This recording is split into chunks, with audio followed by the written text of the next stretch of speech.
नमस्कार प्रणाम रोद तनि भोजपुरिया बिहार न्यूज चैनल। अभी हमारे संगे बैठल बानी जनता जंक्शन के संस्थापक जनता जंक्शन के पत्रकार बड़ भैया प्रशांत राय जी। साथ में बैठल बानी भोजपुरिया झोकोरा चैनल के पत्रकार अमरजीत कुमार गिरी जी हो के हमने के अभिभावक बने। हमने के मित्र साथी बने जियो भोजपुरिया गोपालगंज के मंटू भैया। ये सब लोग के बारी बारी से हमने के स्वागत कर जाए। बिहार के परिस्थिति पे, बिहार के दुराचारी पे हमने के बातचीत कर जाए, बिहार के विधि व्यवस्था पे बातचीत कर जाए कि बिहार आखिर कब बदली। प्रशांत भैया बहुत बहुत स्वागत बा और आशीर्वाद हमने के मिलो एक और हमने की शुभकामना। Thank you so much, thank you. बताइए। हमने के भोजपुरी में बात कर जाए चूँकि सब आदमी हमने के जी भोजपुरी से ही मानी सब। अभी गोपालगंज में उपचुनाव चलता है तो चुनाव हमेशा से होता, केहू ना केहू जीतेला केहू हारेला, लेकिन जमीन पे जौन कमी बा, जमीनी हकीकत बा, ये सब लोग जितला के बाद भूल जाला। तो का हमने के हमेशा ऐसे ही शोषण होत रही या बिहार कभी बदली? दिक्कत क्या बानू? अरे माइक भी पड़बो। दिक्कत ई बाकी प्रॉब्लम बानू कि जौन के बेसिक स्ट्रक्चरल सोसाइटी बानू समाज बा हमनी के ओकर बनावट के तरीका बानू शुरू से खराब रहल बा। तू बात समझ कि तू पत्रकार हुआ, तू का कर कि तू कोनो गांव में गोपालगंज के पंचायत में गांव में घुस जा, तू के आदमी से पूछा कि केकरा के वोट देम और मुद्दा का बा, तो उ इहे कह सकेला कि हम हई फलना आदमी के वोट देम। ओकर बाद तू अगला सवाल पूछियो कि का है, तो उ इहे कही कि हमरा जाति के होवन, ओकरा अलावा कुछ कहे ना सकेला। तो ई आज नहीं के भइल, 2 महीना पहले नहीं के भइल, ई 25 साल 30 साल 35 साल 40 साल 45 साल से चलता होता। तो मतलब तू बात समझो, जो भी भाजपा के नेता वाले शुरू करते नहीं, भाजपा से मान लो तो भाजपा के नेता लोग रैली करता तो कहता कि मोदी जी अहन तो जिता दी हन। पर मोदी जी गोपालगंज के नाम सुधार सकेले, गोपालगंज के जीतल प्रत्याशी सुधार सकेला जेकर लगे एगो काम करे के विजन बा। वहींगन आरजेडी के बात कर तू तो लोग कहता तेजस्वी यादव काल रैली में अहन गोपालगंज तो गोपालगंज दलक जाई। अरे गोपालगंज के तेजस्वी यादव के दलका सकेले, उनकर बाबूजी रे पैदा भइल तो दलकाइए ना पहले, उ कहना चुनाव लड़ गए ऐसे तो तेजस्वी यादव ना दलका सकेला एजा से जीतल कोनो प्रत्याशी। तो बात प्रत्याशी के नहीं के हो, तू कोनो बड़का मीडिया हाउस अगर तू जाके देख लो तो हम नाम कहते हैं, दैनिक भास्कर ले, दैनिक जागरण ले, नवभारत टाइम्स ले, आज तक ले, एबीपी ले, ये सब लोग लिखता कि वैश्य समाज और मुसलमान समाज जिसके साथ होगा वो चुनाव जीत जाएगा। यही लिखा रसन, चाहे लिखा रसन कि राजपूत और वैश्य जिसके साथ होगा वो जीत जाएगा। ये कोनो काहे नहीं कसन लिखत कि जौन विकास करेगा वो जीत जाएगा। तब मतलब जीन होला नु, जीन डीएनए में नहीं खे बात। तो हमने जो समाज के बनावट बा बनावट खराब है, जो ये बनावट सुधर जाई तो ये सब कुछ बहुत ठीक हो जाई। तो ये बनावट पर काम करे जरूरत बा। विकास जंत्र कब हुई? विकास ओ बड़ा हुई। फॉर एग्जाम्पल तू चल जा, कुसुम देवी चुनाव लड़ता उनका लगे, तू चल जा मोहन गुप्ता लगे, तू चल जा साधु यादव के लगे, तू चल जा असलम मुखिया के लगे, 4 आदमी चुनाव लड़ता जब अच्छा से बा, बाकी तो 9 गो प्रत्याशी बाड़े। तू जाके पूछियो कि तू का करब, तो कहियन कि मैं सामुदायिक भवन बनवाऊंगा, मैं रोड बनवाऊंगा। अरे रोड बनवाने से विकास होला? आजादी के 76 साल बाद आप रोड की बात कर रहे हैं, आपको कूद के मर जाना चाहिए। आजादी के 76 साल बाद आप बेसिक इंफ्रास्ट्रक्चर नहीं दे पाए किसी राज्य को, जिस जिले को आप कह रहे हैं कि हम रोड बनवाऊंगा। तो आप बात समझिए। तो बात है कि इकनी के नेतवा सुन के पता नहीं है का करे, भोजपुरी में तो ठेठ हो जाला, तो नेतवा सुन के पता नहीं है का करे, इकनी के लिए आइडिया नहीं है। तो बात समझिए, मैंने स्टार्टअप एगो नाम के चिड़िया होला जो भारत बिहार में आइल बा। तो जो लड़का लोग स्टार्टअप करे लो, पहला सवाल होला कि तार आइडिया का बा। तो ओकरा लगे बात के आइडिया ही नहीं है कि हम डेवलप कर देम। माना कि तू एक बात समझो, गोपालगंज में लाइब्रेरी कितना बा तेरा पता बा? तू पत्रकार हो, तेरा पता ना होई। एक दूगो होई तो चलतो ना होई, एक दूगो बा हम जानता नहीं, लेकिन चलेला ना। तू पता कलो कि लाइब्रेरी में कितना लड़का लोग बैठे जालो। कोनो प्रत्याशी बा उनको सके हम लाइब्रेरी बनवा देम जितला के बाद? लाइब्रेरी से अंदर का होई? ये समाज शिक्षित होई। और जहिया ये समाज शिक्षित हो जाए नु तो ये सवाल लोग पूछे लगी। तू बात समझियो। तो कोनो कुसुम देवी, साधु यादव, मोहन गुप्ता, असलम मुखिया के कह सके हम लाइब्रेरी बनवाए जहां पर 2000 किताब रख रही आ लाइब्रेरी में घुसे खातिर पैसा ना लगी। तो ए पॉइंट के बाद तू आज सुनलहु ना होखबो अंतर काहे कि उ तो सुतता उठता सतुआ पी के चल जाता प्रचार करे, ओकरा का पता बा? घुमावता जिंदाबाद जिंदाबाद। तो बेसिक स्ट्रक्चर जब कोनो समाज के खराब हो जाला तो उ बर्बादी के तरफ जाला। तो बेसिक स्ट्रक्चर खराब बा, कोनो नेता के लगे विजन नहीं है, ओकरा लगे बात के तरीका नहीं है कि उ का कर सकेला और का करे के बात ओकरा पता ही नहीं है। आ जबले ई ठीक ना हुई तबले विकास के बाद तबले डेवलपमेंट तू मतलब सोच ही ना सकेला। तू सोचता तू गधा बड़ा। अरे ये सोचले बेकार बा। जैसे अभी पूछल जाता है, जैसे हमने के कुछ बीजेपी के नेता लोग से पूछनी है सन, तो वो लोग कहता अभी हमने के यूनिवर्सिटी के पूरा करब सर, रोड बनवाएम सर, हुआ जाके दियर में रोड देखी, बाढ़ नहीं खाओ। तो हम कहने कि दोनों साल में बाढ़ आइल बा, पिछलो साल में आइल बा, एहू साल में बाढ़ आइल, तो कोनो नहीं के बदलाव में का काम होई? तो आप देख नहीं रहे हैं मोदी जी के भी राज्य में पूरा विकास है, विकास हो रहा है, राष्ट्र लेके चल जा, वो कही कि हम 370 हटा दिए, पूरा झुनझुन कर दिए। तो बात तू 370 के हटला से तारा कुछ फायदा भइल बा? हमरा भइल बा, अमरजीत के भइल बा, इनकरा भइल बा। तो बात तू समझ, 370 के हटला से बिहार के लोग के फायदा नहीं के भइल। तू बात समझियो, 370 के हटल ना हटल ये एगो विषय है जेकरा पर बाद में बात कइल जा सकेला। 370 से बिहार के गोपालगंज के कोनो मतलब नहीं है। राम मंदिर बनल बा तो हम उजा पूजा नु करे जाए, एकरा नाम पर वोट थोड़ी दे। बात तू समझ। तो भाजपा सन गाना गावेले सन, ओकनी गाना गावे दो।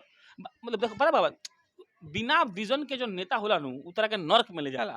तो ई लोग के लिए कोनो मुद्दा नहीं के बात करे के। आज सम्राट चौधरी हमरा भेंट भइल बताए तनी, तो उनका से पूछनी हम कि कुसुम देवी जन चुनाव लड़ तारी, उ काहे नहीं कि अपने एगो मैनिफेस्टो पेश करस कि हम 3 साल में हई हई काम करेम। तो वहां से कहलो हन ऑन कैमरा कि ये प्रशांत जी तारा आइडिया बड़ा अच्छा बा, हम उनकरा के जाके देब। तू सोचो, विधान परिषद के नेता प्रतिपक्ष सम्राट चौधरी कहता रहे कि अच्छा अच्छा ई तो हम जाके कहे पकड़ ले बाद में। अब तक माने उनकर मैनिफेस्टो कुछ नहीं के निकलल। तो दिक्कत क्या बानू कि दिक्कत बाकी वोट कैंडिडेट के दिखल जाला। जब मतलब तो तरह केकरा से काम बा? अपना मुखिया से, अपना वार्ड से, अपना जिला पार्षद से, अपना विधायक से, अपना सांसद से। तारा प्रधानमंत्री से मुंह मराओ के बा तो जब संपर्क नहीं हो सका, खत्म बात। तो तू अपन कैंडिडेट नु बढ़िया चुन, तो वोटिंग के तरीका बदले के पड़ी। जब वोटिंग के तरीका बदल जाई तो यस ठीक हो जाई सब।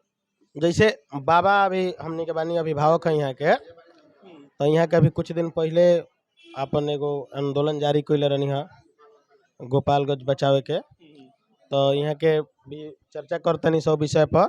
बाबा काहे खातिर आंदोलन कैले रहनी रहुआ? यूनिवर्सिटी के मांग बटे, बाकी था जौन स्टेशन बटे गोपालगंज के ओकर मांग बटे। भैया ए पर जवाब दे दे।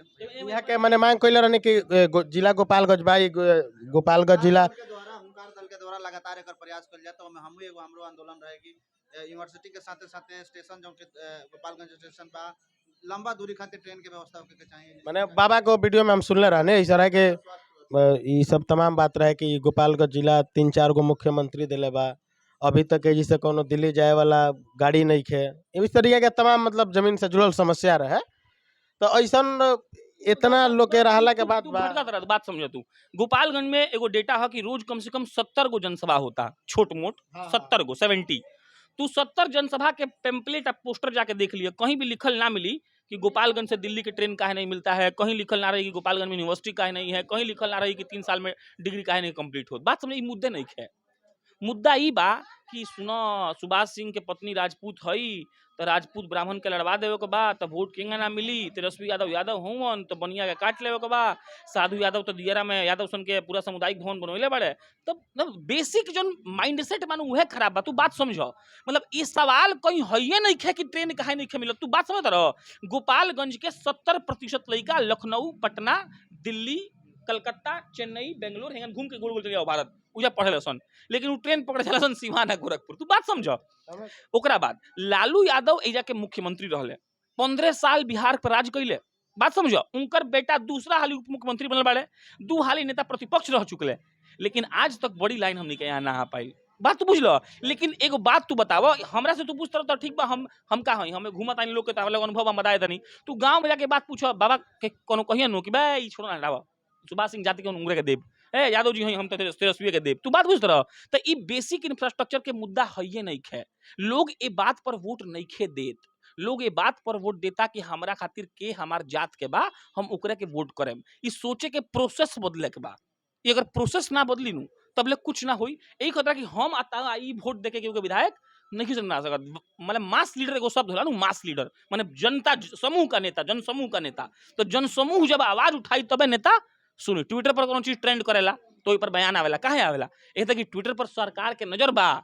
तो जबले तू आके आज के डेट में अगर लोग अंबेडकर भवन तक गुटिया जाओ और नारा लगाओ कि जो यूनिवर्सिटी देगा उसी को देंगे, हम गारंटी देता नहीं, काल गोपालगंज के सारा प्रत्याशी घूम घूम के कहलो कि हम यूनिवर्सिटी देंगे। बस एक खाली अंबेडकर भवन तक लोग गुटिया जाओ। तो लोकतंत्र के सबसे अच्छा जो चीज बा यह बा कि तहार आवाज जब ग्रुप में आई तो लोग सुनी। आ लोकतंत्र के खराब चीज बा कि तू इंडिविजुअली तारा औकात कुछ नहीं है। तो इंडिविजुअल तौर पर डेमोक्रेसी में कुछ ना कर सकेला।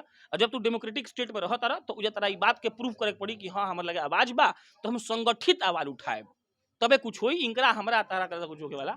ई बात तो सही बा कि जब तक पूरा समूह ना जुटे, पूरा भीड़ ना एगो देखे, एकता ना हुई तब तक बदलाव नहीं हो सकत। लेकिन हमने के काल गए रहनी सब फुलवरिया लालू जी के गाँव में, तो वो जी जैसे हमने गनी सन तब बातचीत होखे लागल, तो बहुत लोग जी के वहाँ के लालू जी के जूनियर रहे लो, तो बतावे लो कि लालू जी के समय में बहुत विकास भइल, आज जौन काम लौकत तो वैसे ही बा। लेकिन हमने के जात में चूंकि ठेवना ठेवना पर गढ़ा रोड गई रहनी सर, ए पर बात भइल तो वो लोग बोलो कि ना ना बाबू तब से तो अभी तक विकासे नहीं के भइल। फिर हमने के चुनाव के जब बात कर लगनी सर, तो वो लोग है कि अभी तेजस्वी मुख्यमंत्री थोड़े बनल बड़े, जब मुख्यमंत्री बन जाइए तब हमने के विकास हुई। दोनों बात सुन लो, दो बात होला। पहला बात के आंसर समझ लो। नीतीश कुमार के हिसाब से नीतीश बिहार के लंदन बना दिला बड़े। अब बात तू समझियो, नीतीश कुमार सोच सकत रहे पंखा तक, मात्र देखा दो पंखा बाबू है पंखा तक, ई पंखा के ऊपर सोचिए नहीं खन पावत। नीतीश कुमार के लागता कि बिहार के लोग शाम के 7 बजे के बाद घर से बाहर निकलता माने विकास हो गई। यही खतरा कि वो देखले बाड़े कि 7 बजे शाम के पहले लोग पहले घर में घुस जाते रहे। तू बात समझो, तो नीतीश कुमार के जो पैमाना बा डेवलपमेंट के वो बहुत छोट बा। डेवलपमेंट के पैमाना बड़का होके के चाहिए, बात सोच लो।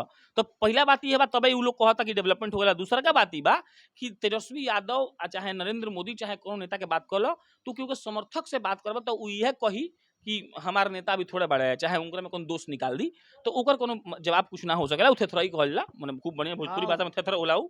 लेकिन मिला जुला के बात बानू कि पैमाना जो होला नु विकास के, वो ई ना होगे के चाहिए कि अरे पहले रोड ना लब रोड बन गए। रोड के विकास नहीं कह सकते हैं आप 2022 में भाई। 2022 में आपके अगर जिला में अगर आईआईटी है तो उसको विकास कहिए, आईएएम है तो विकास कहिए, बढ़िया लाइब्रेरी है तो विकास कहिए। आप देखिए कि कितनी लड़कियां प्रतिशत निकालिए, कितनी लड़कियां जॉब कर रही हैं गोपालगंज की, आप निकालिए 5% होंगी जो जॉब कर रही होंगी, नहीं तो बैठती हैं किसी रिसेप्शन पर जाकर। अब तो विकास कहते हैं। शर्म लाज ये लोग घूर के पी गया है भाई। ये लोग ये अपने पढ़ा लिखल नहीं है सब ना, ये सब क्या जानता है सब। ये अब घूम घूम के खाली दिन में पैसा कमा लिया, सब ठेकेदारी कर लिया, सब रेलवे का ठेका ले लिया, सब तो पैसा हो गया इस पास। ये सब लगता है बहुत तेज, सब धूर्त है सब। ये सब जैसे हमने के अगर शिक्षा व्यवस्था पर देखल जा, शिक्षा पर अगर हमने के देखल जा तो सरकारी स्कूल में पहले बहुत हमने के भी बचपन में पढ़ी से तो 2-3 गो टीचर लो रहे, आ बहुत भीड़ अच्छा खासा रहे संख्या। आज देखल जाओ तो 12 जना 13 जना टीचर लो बा, आ वो लोग के खुद के लड़का सरकारी विद्यालय में नहीं पढ़त।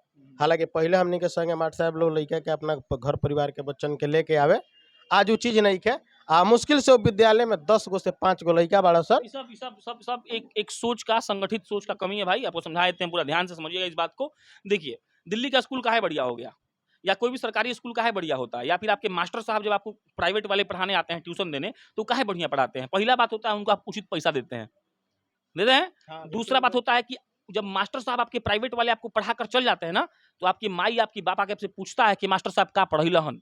तीसरा बात, वही माई और वही बाप आपको मार कर सामने बैठाता है पढ़ने के लिए कि बैठ जाओ, वरना होमवर्क नहीं करोगे तो सल कर मारेंगे। और चौथा बात की आपकी भी फटती है कि होमवर्क नहीं करेंगे तो प्राइवेट वाले मास्टर साहब बेल्ट से मारेंगे। तो आप सरकारी विद्यालय, बहुत लोग बहुत कुछ बोलता है, हमको पसंद नहीं आता इसलिए क्योंकि सरकारी विद्यालय सिर्फ सरकार ठीक नहीं कर सकती है। सरकारी विद्यालय को ठीक करना एक सोच है। आप कहे सोचे समझा देते हैं। सरकारी विद्यालय पहला ठीक हो सकता है सरकार के एक बार के मेहनत से, उनके स्ट्रेटजी से, लेकिन सिर्फ स्ट्रेटजी से ठीक नहीं हो सकता है। सरकारी विद्यालय को अगर ठीक करना है आपको, तो आपको इस बात को सुनिश्चित करना होगा कि इंफ्रास्ट्रक्चर देकर बढ़िया मास्टर दीजिए, लेकिन उसके बाद आपको लोगों के मन में ये बैठाना पड़ेगा कि प्राइवेट और सरकारी में कोई अंतर नहीं है। एक बड़ा अच्छा पोस्ट लिखा था सरकारी विद्यालय का शिक्षक, 10 दिन पहले हम पढ़े थे। वो लिखा था, आप समझिएगा एक बात को, हम ऐसे 500 शिक्षक को जानते हैं जो लोग बढ़िया बैंक में नौकरी कर रहा था, जो लोग टीईटी के पहले बीटेक कर चुका है और वेल क्वालिफाइड है, वो लोग यहाँ पे आके धूर्त हो गया है। पता है आपको काहे? वही बैंकवा में, वही बीटेक का जब नौकरी कर रहा था तो ठीक काम कर रहा था। यहाँ ठीक पता है काहे नहीं कर रहा है? काहे कि उसके मन में ये बात बैठा हुआ है कि सैलरी हमको 1 तारीख को मिल जाएगा, काम नहीं भी करेंगे तो। आप समझ रहे हैं? तो ये डिफरेंशिएशन यहाँ का है। तो सरकार को ये सुनिश्चित करना पड़ेगा कि सरकारी विद्यालय का इंफ्रास्ट्रक्चर ठीक हो और मास्टर पर कड़ाई हो। अब उसके बाद आगे आइए, उस टीचर ने लिखा था कि बच्चा पर जितना ध्यान कोई प्राइवेट स्कूल का माँ बाप देता है ना, उतना ध्यान सरकारी में पढ़ने वाले माँ बाप नहीं देता है।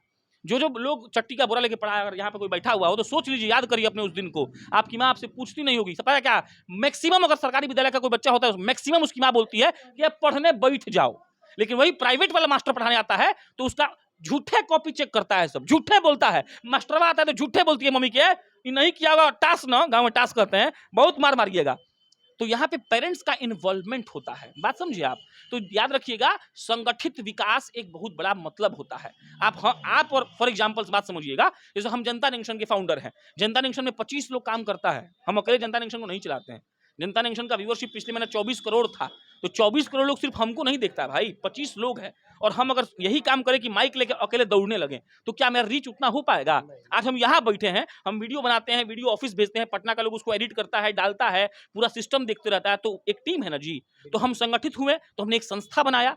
बात समझ में आया आपको? तो यहाँ पे सरकार हेल्प करेगी अलग तरीके से, यहाँ पर मास्टर हेल्प करेंगे अलग तरीके से, यहाँ पर पेरेंट्स का इन्वॉल्वमेंट होगा अलग तरीके से, और उसके बाद यहाँ पर मुआयना होगा कि वो काम हो रहा है कि नहीं। तो बंच है ये, बंच जिस दिन सही हो जाएगा उस दिन काम हो जाएगा। सब लोग को सोच बदलने की जरूरत है। सब लोग अपन सोच बदली।